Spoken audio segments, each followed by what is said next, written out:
Hi guys, I'm Alex. And I'm Marcela. And over the past week we've been collecting some of your questions to make this Q&A video. So over the next 10 minutes we'll give you some insights on us and answers to the most common van build and van life questions.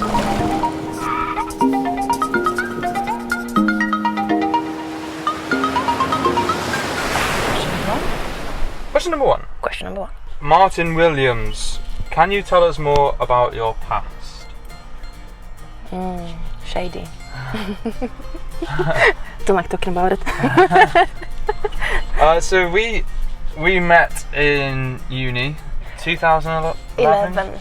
Yes, I've just turned 21 and you were 24. You just turned 20. I think. Anyway, you were 20. I was 23. 4? Something like that. Anyway. So yeah, we were in uni, in Aberystwyth Uni, on the west coast of Wales. Anyway, we moved in together pretty much instantly.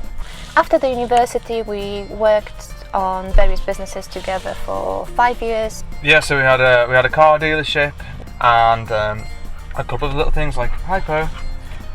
Oh, right in the camera, nice one. Bed, outpo, or lie down. So yeah, good girl. Yeah, car dealership, and we had some other little businesses like an eBay shop and Shopify, and started kind of moving into more like the digital kind of businesses. And we're not going to get too much into the past in this video, but one thing led to the other, and we ended up taking on our dream of van life. Okay, next question. Question number 2. John from 𝐂𝐪𝐮𝐢 Port, very local. Is there anything in your van that you wish you had done differently, and would you change it? Yeah, there's a few things, nothing really major. I mean, so where the sliding door opens, I'd like a table to come down there. So you've got a little outside table, yeah. I'd like a roof box, a roof rack and a roof box for our winter gear. Luckily we've got some friends down in the south of Spain here in Gibraltar. Hi Diane. Hi Dan, hi Wayne, hi Joe, hi Matt, who look after our winter gear in the summer, which is really handy. But yeah, roof box, then you'll be able to just keep it all in the roof box. The thing with that is it wouldn't be able to have so many solar panels on the roof, but the solar panels are getting smaller and smaller for more and more power, so soon we might be able to do it. But then we'd have to work out a way to put the roof rack on, because you need to get to the bottom of the, underneath the ceiling, the roof.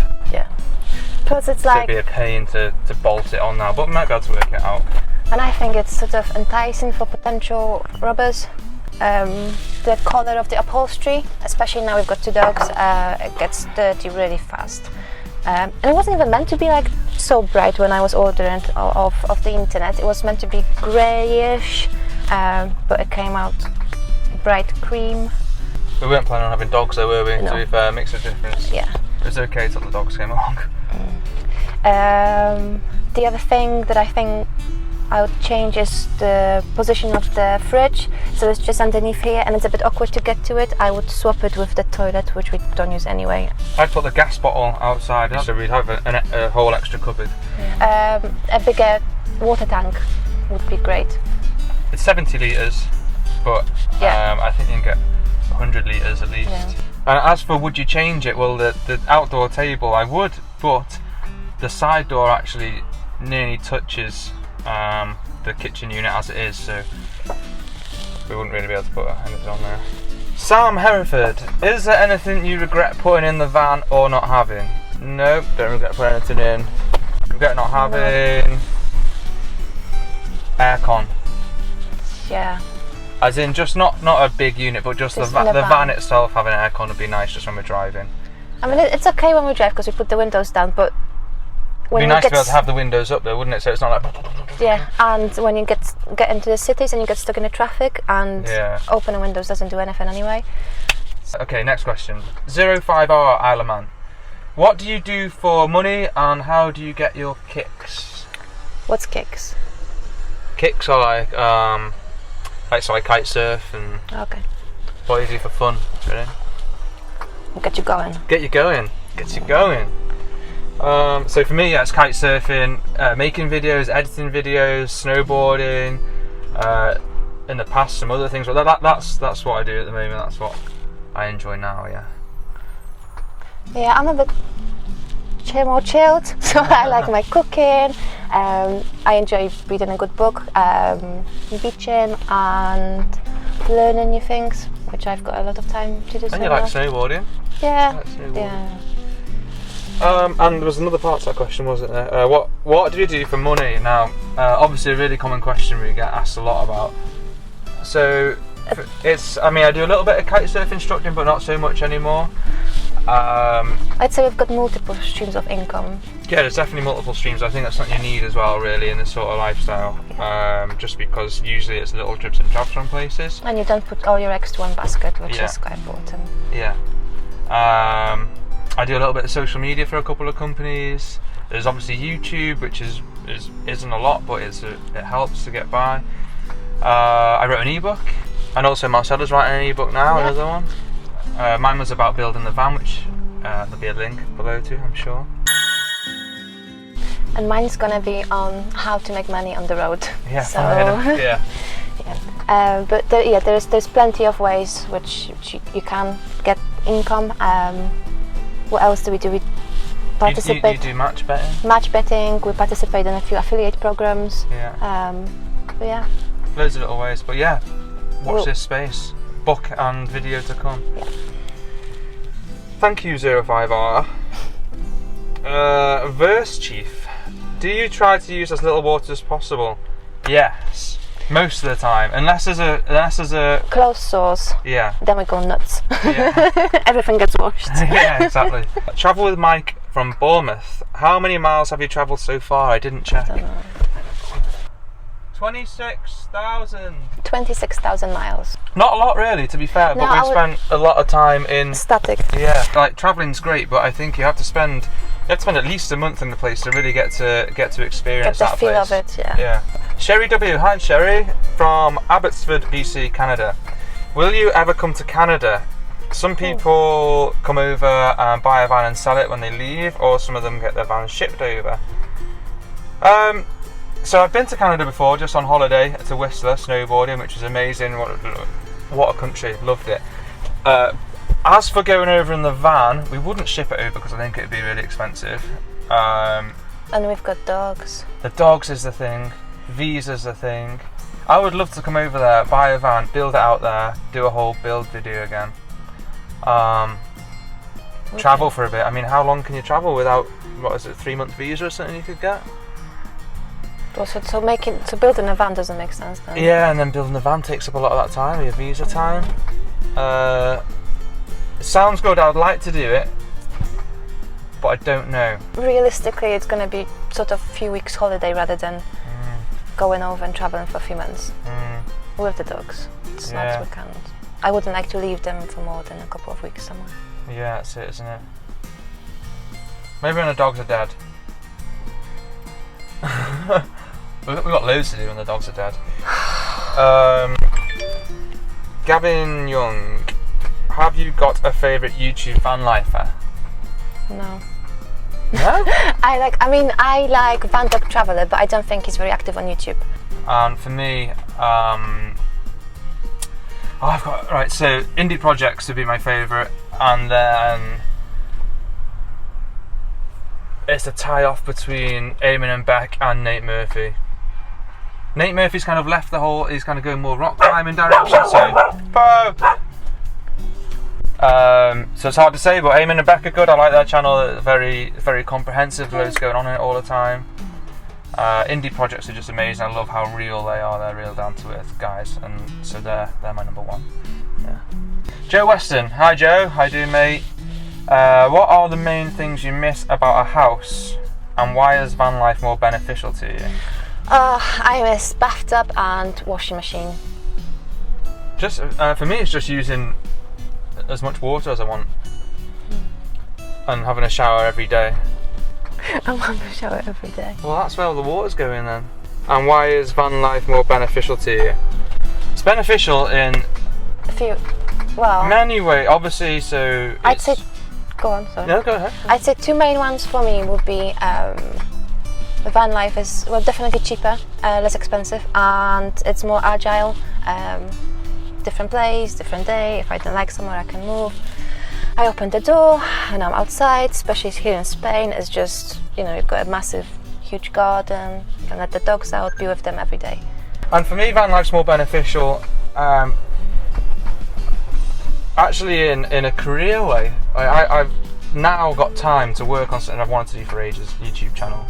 I've always wanted to do it, never had time to do it, and because living in a van is, you can live really cheaply, you don't have to earn a lot of money to be able to do something that you really want to do. So you don't have to be a starving artist, basically.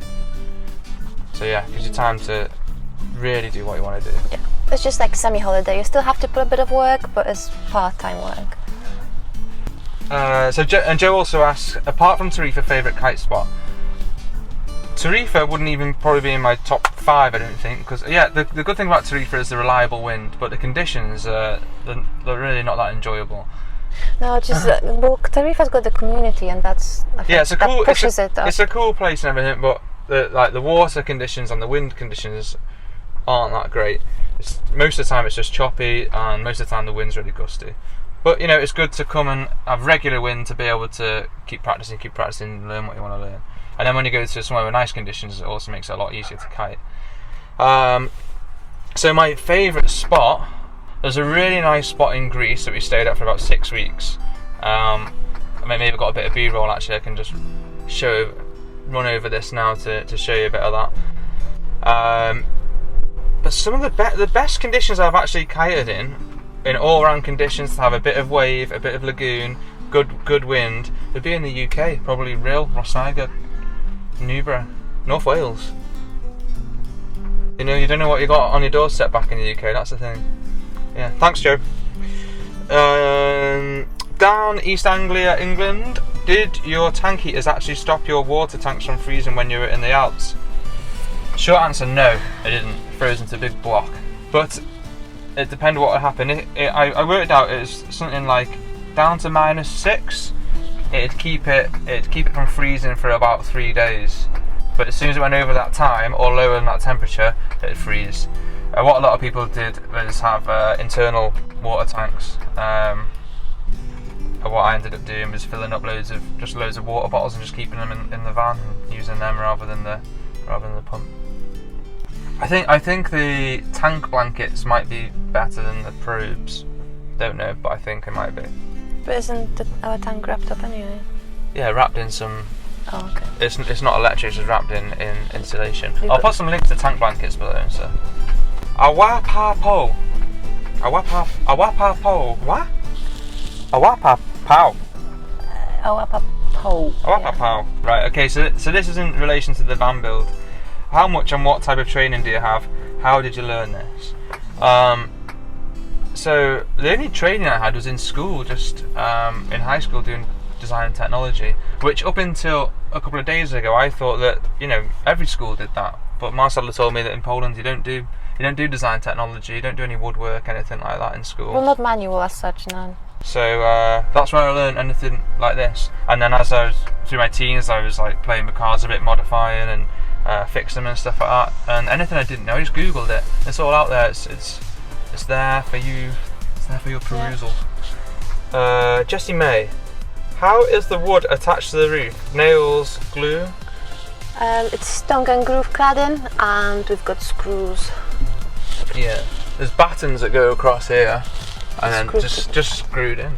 Yeah, that's it. Matt Maxwell, is your van for sale yet? No, it's not. Not until we get a catamaran. It's not for sale. And even then, we'll probably keep it anyway and keep it on the shore. Nazaruddin Othman, how much money did you spend on this conversion? It was, including the van, it was about 16 grand. It can be done cheaper, it can be done a lot more expensive, but again, below I'll leave a link to a spreadsheet where I list all the parts, all the materials I use, and individual costs, and you can have a look through that. And that's 16,000 British pounds. Pounds, yeah, 16,000 pounds, yeah. And that was the last question. Cool. So I hope you got some value from that, and if you do have any more questions, send them over to us, and we'll do another Q&A in the next month or so, maybe even a live one. Ooh. We've got loads. We've got loads coming up. We've got a new show which Marcella's going to be heading, her cooking show, which is coming soon. It's going to be probably the next video actually. I think it's going to be coming out as Marcella's first cooking video. Well, we need to fix the bullet. Oh, but the blender's broke. Yeah. Oh, this napkin. Oh no. I've got a hand blender. Alright guys, thanks for watching. I hope you liked it. If you did, give us a thumbs up. Subscribe if you haven't already. And ding my bell, because you won't even know if I've uploaded a video otherwise. Cheers guys, see you on the next one.